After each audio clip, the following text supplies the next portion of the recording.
Good evening mga idol. Ito nag-aadobo tayo ng manok para sa dinner natin. Sarap niyan mga idol. Sarap sana din to kung merong yung talbos ng kamote na salad. Ay nakaw. Masarap na ito. Mag-ano na lang ako ng kamatis saka sibuyas at bagoong na isda. Yan. Hindi na ako nakabili ng talbos ng kamote mga idol kasi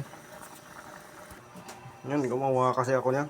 Tinalis ko yung banyo namin, so yan. Madumi pa, hindi ko pa nahugasan kasi hindi pa pwedeng hugasan. So yan, okay na. At least na-tiles ko na yung banyo namin.